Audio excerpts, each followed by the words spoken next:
Welcome, one and all, to GameGuru MAX live development progress update. I'm your host, Lee Bamber of The Game Creators, and today I'm going to talk a little bit about GameGuru MAX, specifically what's been going on in the last week.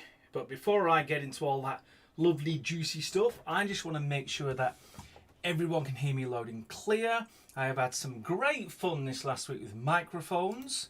I'm being sarcastic, lots of not fun with microphones, and I just want to make sure that everyone can pick up the microphone I've hopefully currently got connected. So hello, thank you Synchro92, yes we can hear you great. So the format is as such: anyone who's lucky enough to join us live will have access to the live chat and are able to ask questions. Put a question mark at the end of your question so I can find them very quickly at the end of this broadcast and answer as many of them as I can in my mandatory fixed, we'll never go over it, 15 minutes of broadcast time, It could be about what I'm talking about, it could be a question absolutely nothing to do with what I'm talking about. So what am I talking about? Well, I want to show you a couple of things. A little bit of functionality that we've added, and also some new assets that we've added to this build, and one or two fixes as well. So without further ado, I am going to click this button here. And as always, the things that you see on Wednesday, if you're a pre-order user, you will get this build on Friday. So this is the changelog that you'll see this Friday, and it goes through some of the highlights, some of the main things. So as you can see, we've got improved object library system for quick access to categories. I think you'll like the improvements there. We've done a lot of rearranging of asset folders. So we're setting ourselves up for how it will be looking when we finish the software.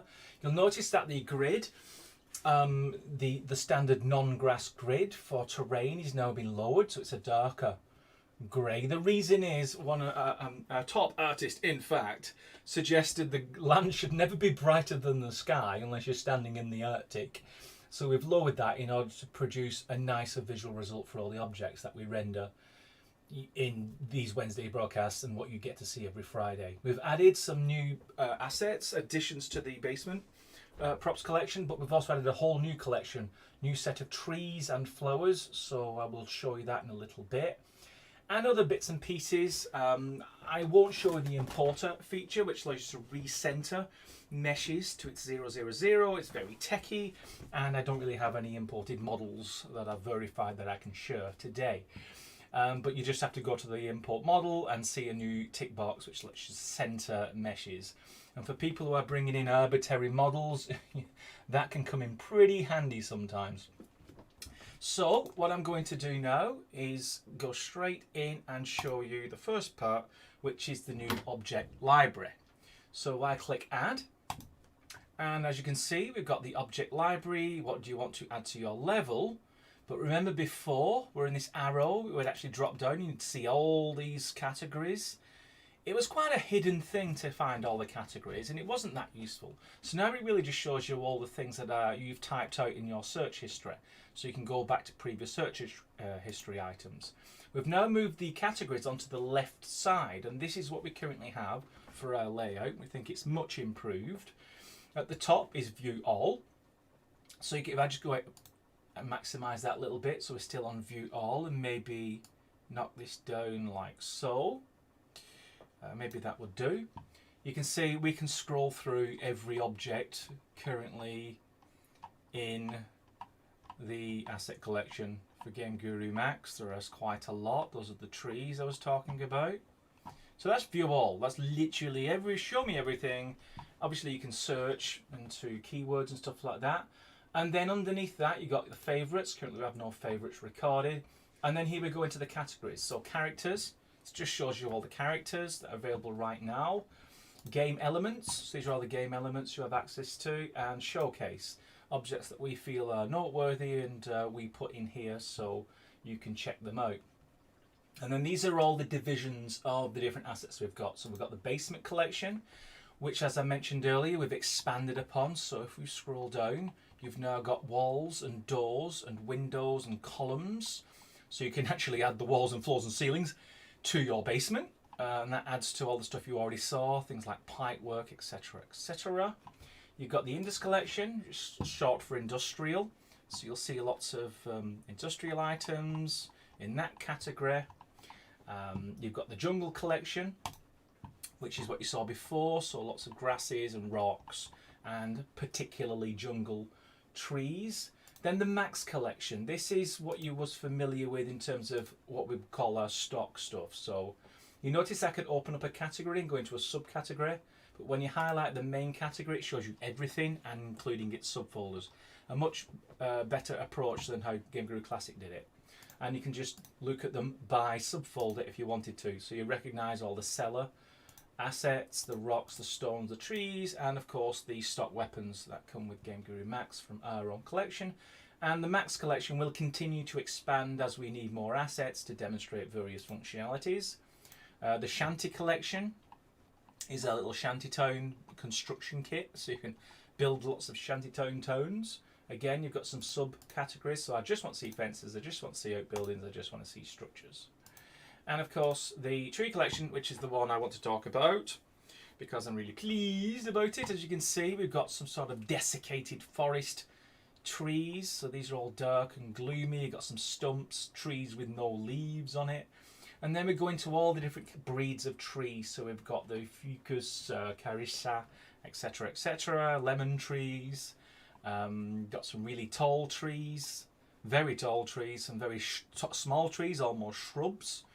And as you can see, lots of different kinds, all the kind of varieties you might expect across different terrain types. So they've got some nice stumps. You'll always need a few stumps when you're doing a big forest.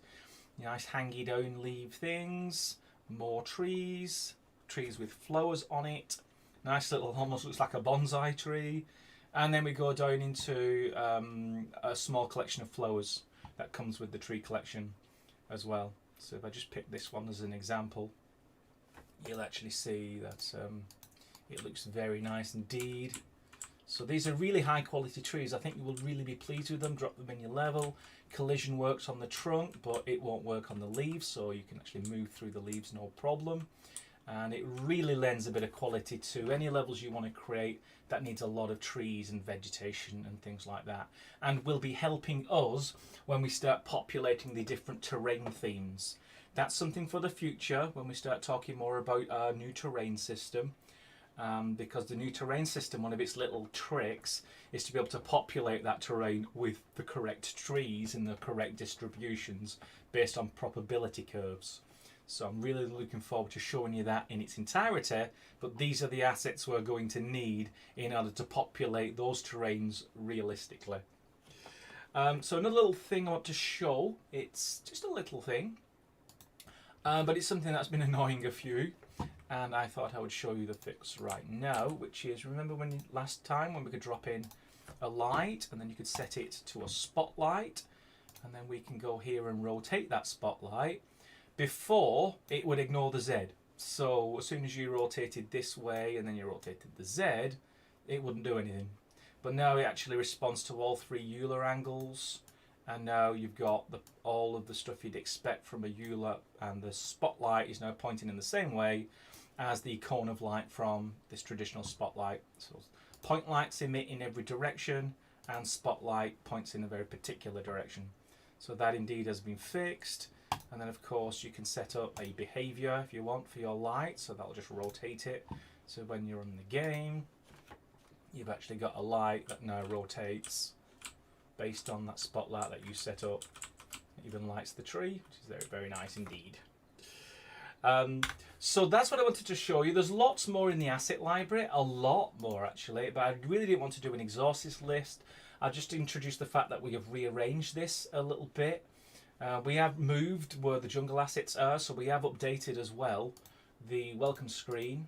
You know, remember the shooter outdoor jungle demo? It now points to the correct new locations for the jungle assets. If anybody wants, let's say anyone's created a level and then we've moved the assets and so your levels don't load again, go onto the forums and ask that question. How do I fix my level? We can show you how to do that. It's an internal thing right now. It uses something called a .replace file. It's super easy to use, but you need to know about it and know how to use it.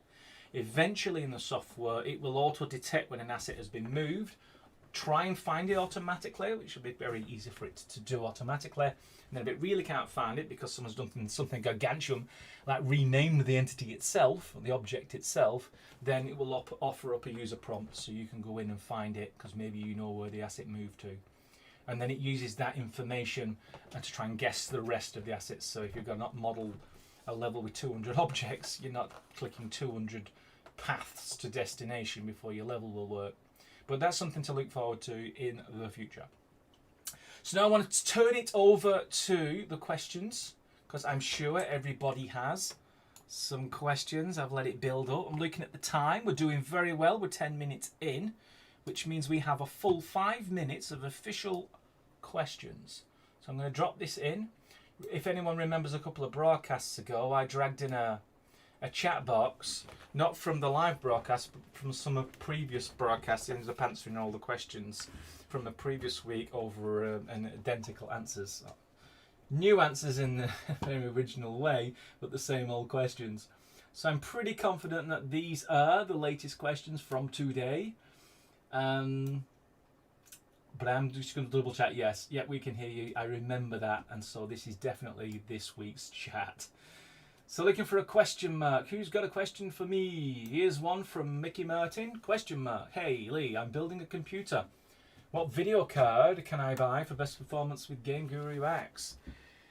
It's good luck buying a graphics card these days.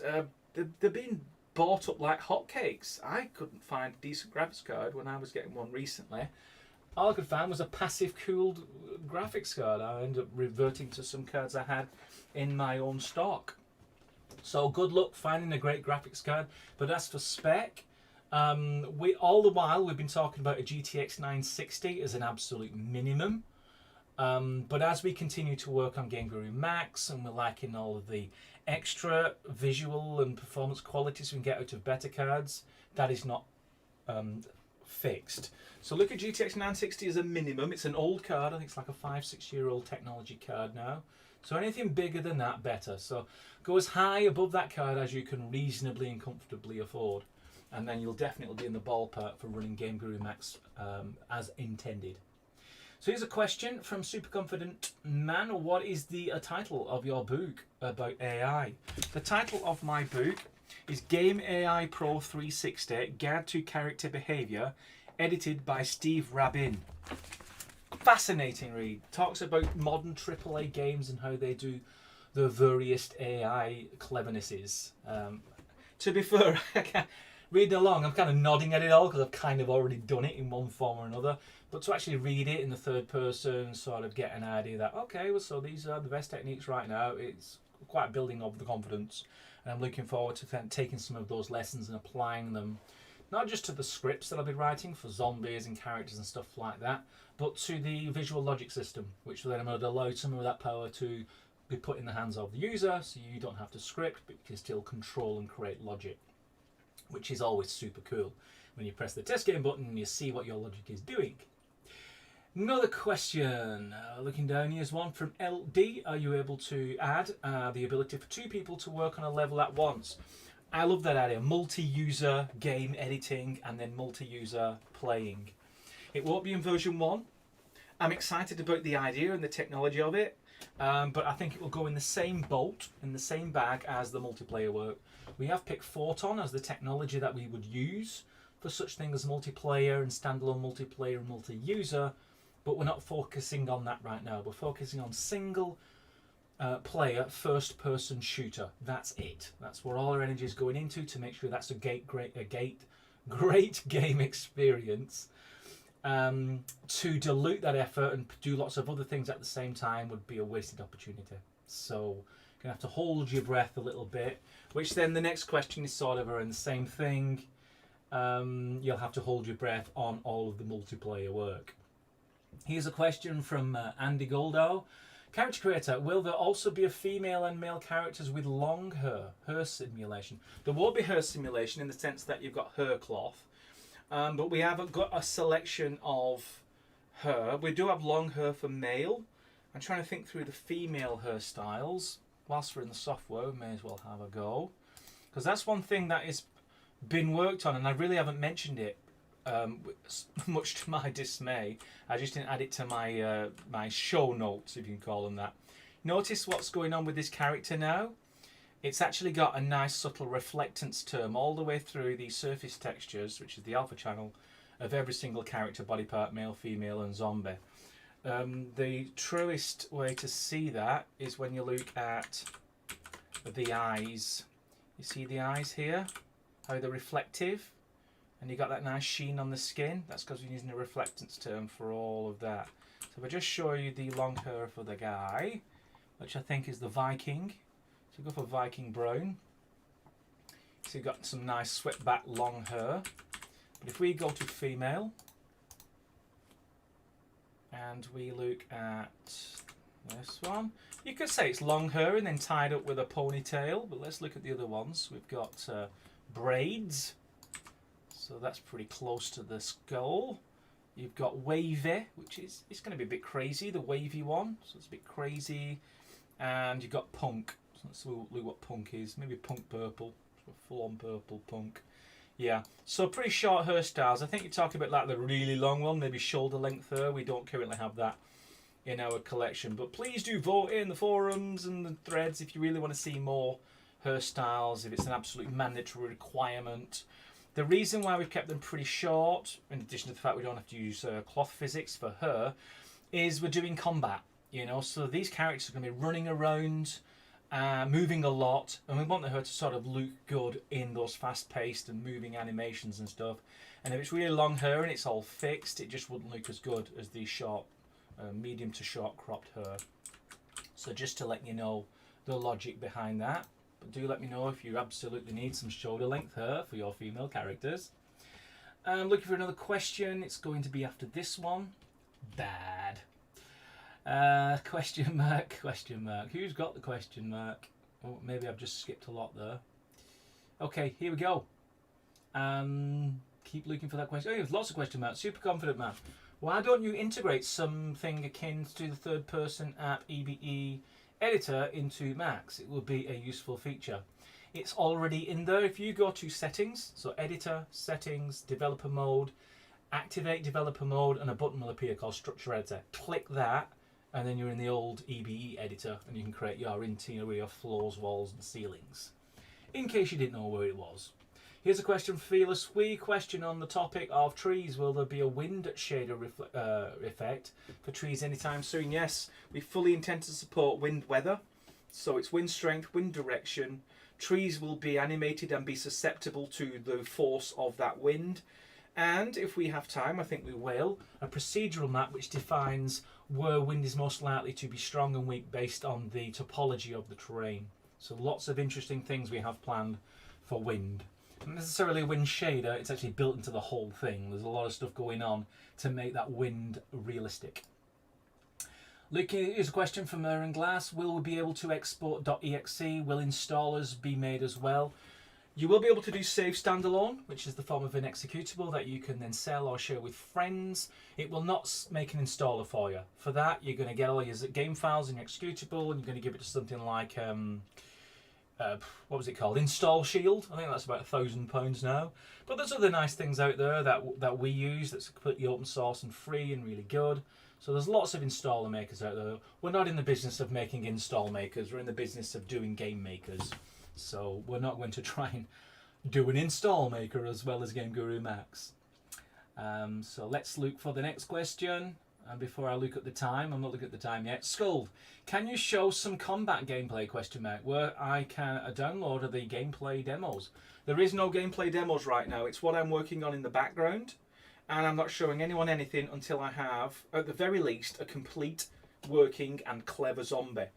A zombie that can walk, it can move, it can pathfind, it does great animations, it does ragdoll, it runs its logic, it runs under a state engine, all that kind of cool stuff all has to be in place as my zombie template before I am brave enough to share it with the public.